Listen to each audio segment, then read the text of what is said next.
So this service started out a couple of months ago as an exploration of the divine feminine, inspired by the Chalice Women's Retreat back in April. But the path took some unexpected turns for me, as it often does, as they often do, and led me into more the space where the divine feminine and the divine masculine come together, to the necessity of balancing both frequencies in order to honor our whole selves. When we talk about the divine feminine or the divine masculine, there is a common trap we fall into. We immediately start thinking about woman versus man,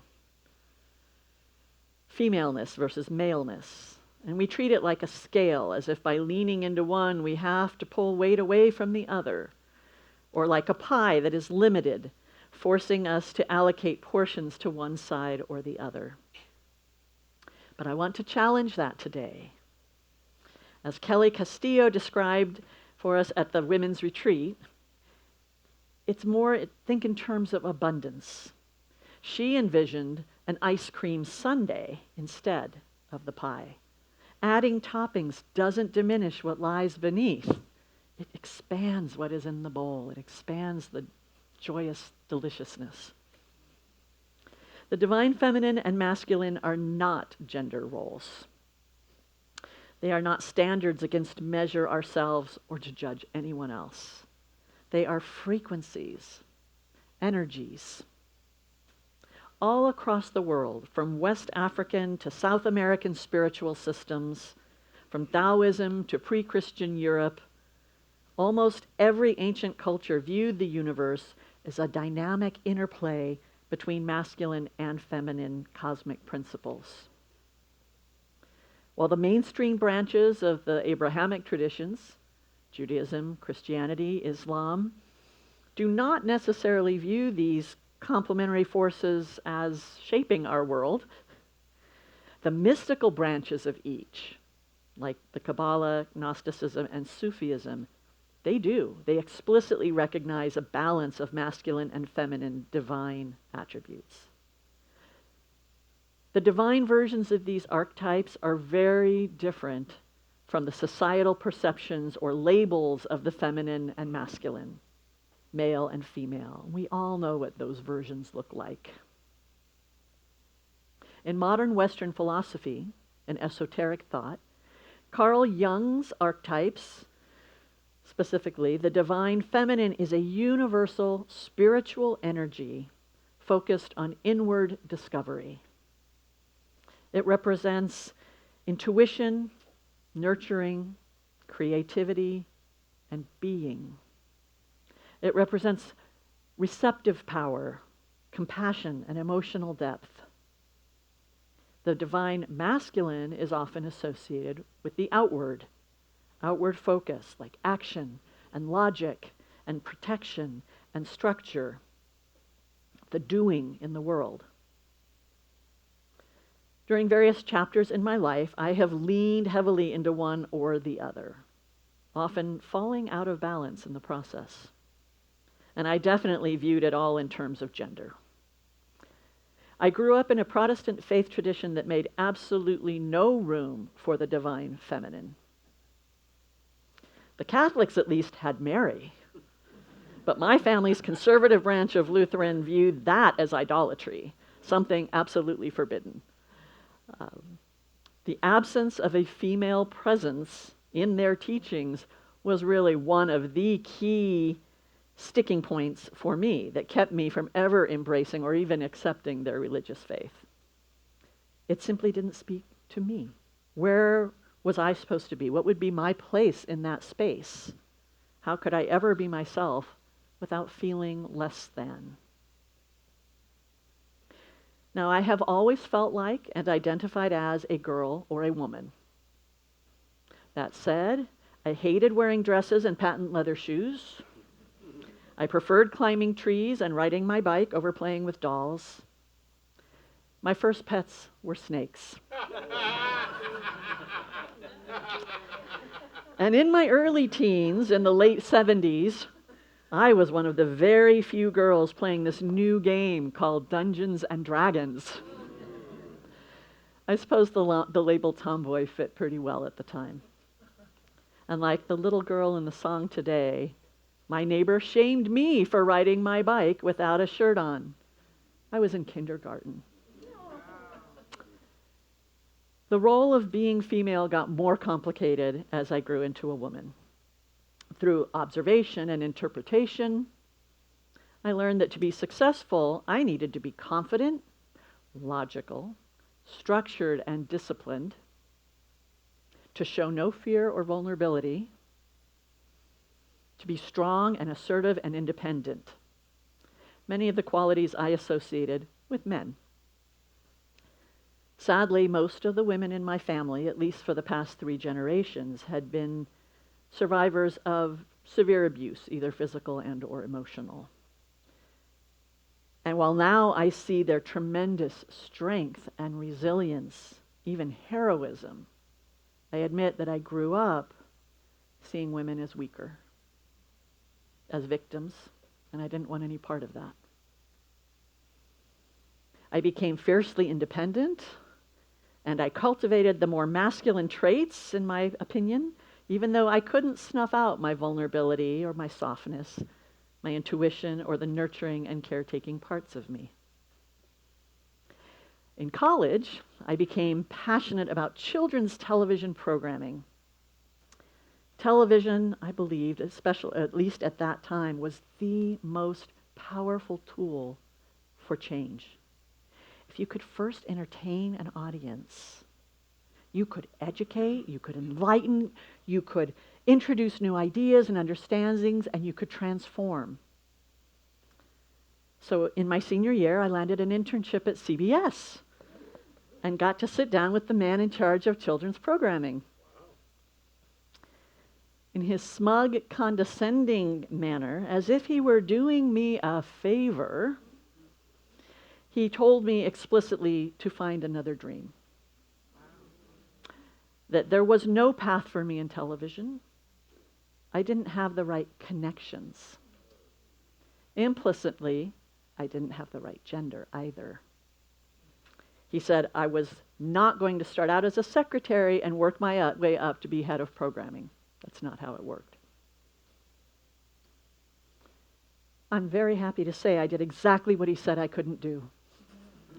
I started out 2 years later as an administrative assistant at a cable television network, and 8 years later was a programming executive.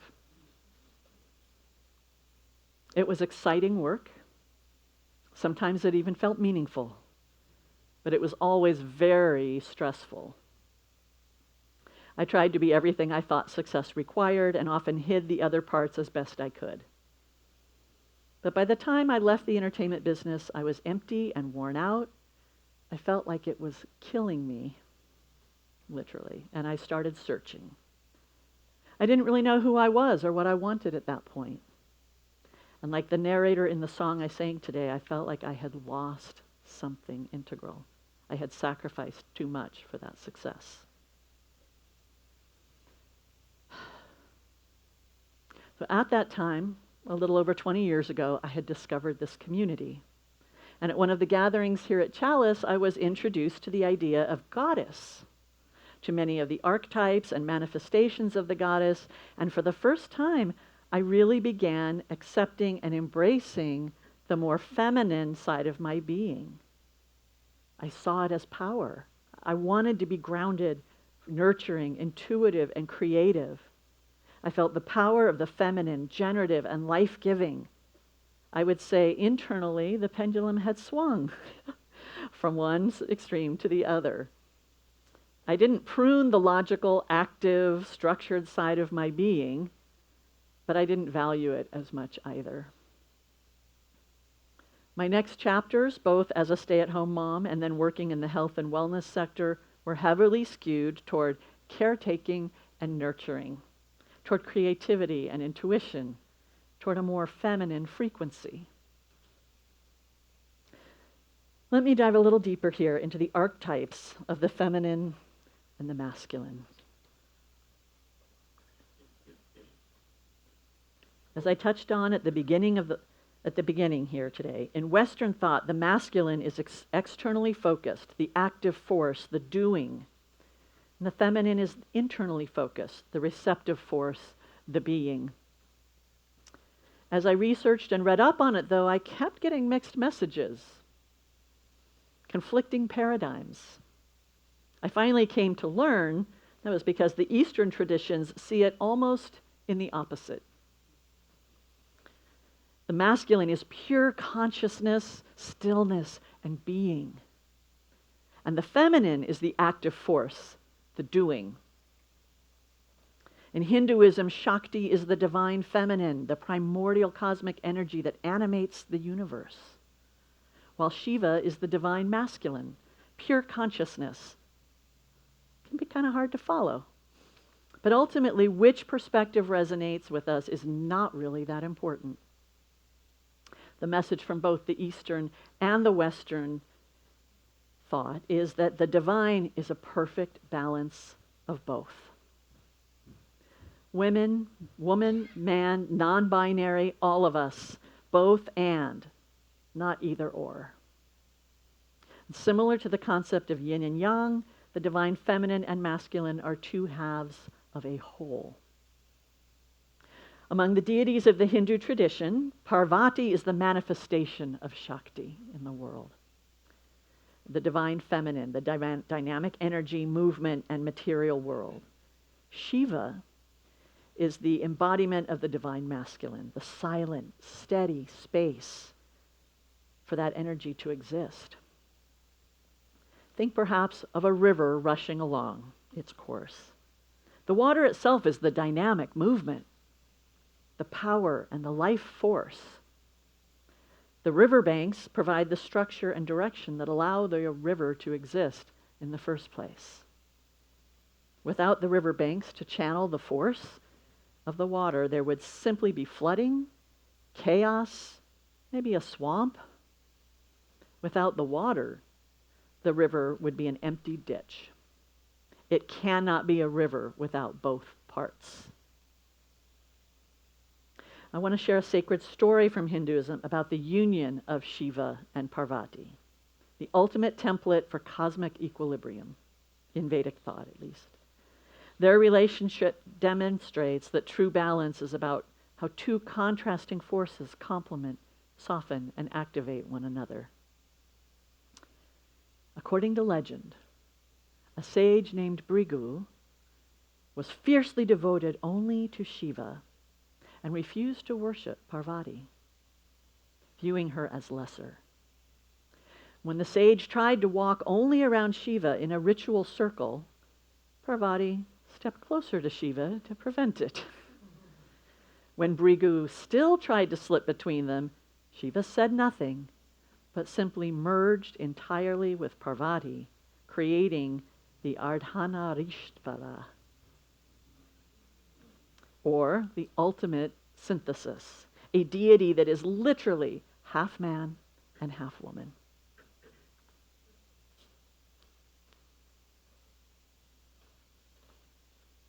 The right side is Shiva, calm, still. Left side is Parvati, expressive, alive with color and movement. The physical merging meant to prove to the sage and to the world that they are completely inseparable. The masculine and feminine are not two competing entities, but two halves of the exact same whole. You cannot have one without the other. Consciousness without energy, nor energy without consciousness. This is the Vedic principle of existence. Shiva is pure awareness that is formless and still and witnessing. It is the unchanging ground of existence, while Shakti, Parvati, is the dynamic force of creation, of movement or emotion, and neither can exist without the other. How often do we honor one side of ourselves while dismissing the other? Maybe we glorify logic, but we distrust intuition. We celebrate strength, but shame softness. We value productivity, but feel guilty about rest. We want to grow, but we resist being vulnerable. Maybe we try to be only Shiva, controlled, composed, and untouchable. Or only Shakti, expressive, feeling, moving constantly. And that split diminishes us on the inside because we cannot live a whole life with only half of ourselves.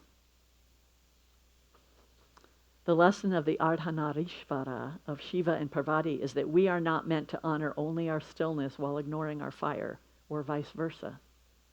Cultivating both, balancing our own inner energies, lets us know when to be fiercely protective, like Shiva, and when to be nurturing, like Parvati. Like the river, we are each of us the water and the banks. To feel balanced in life, an appropriate mix of these slates will vary from person to person. If each of us is born complete from the start, an entire universe within each infant contained, as we grow, between trial and error, learned behaviors, our own neurological makeup, expectations from society, media, family, self, we shape which traits we value or strive for, and which we devalue or try pruning altogether. Are there any parts of you, like in the song today, that you feel you have lost along the way? Some piece yearning to be embraced again. In my current chapter, I'm running another business now, but this time it feels more like a blending, more of both and rather than either or, as Ani pointed out to me last year. Do you realize? That's exactly what was going on. In part, this tenuous balance may be a side effect of gray hair, but I know I don't want to devalue entire parts of my being anymore. The stories and philosophies of the ages teach us that we become more whole when we honor and cultivate both the divine feminine and the divine masculine. Again, we cannot live a whole life with only half of ourselves. Remember, when you add a new topping to the sundae, the ice cream underneath doesn't disappear. The foundation is still there. By embracing more of the divine feminine or the divine masculine, you aren't reducing the other parts of yourself. You are simply adding layers. You're adding the hot fudge, the sprinkles, the nuts, the toppings, the cherry on top. You're not becoming less of one thing, but more of everything. When we affirm both within ourselves and in others, our journey takes us beyond the little boxes and labels, celebrating wholeness and honoring our true selves. May it be so.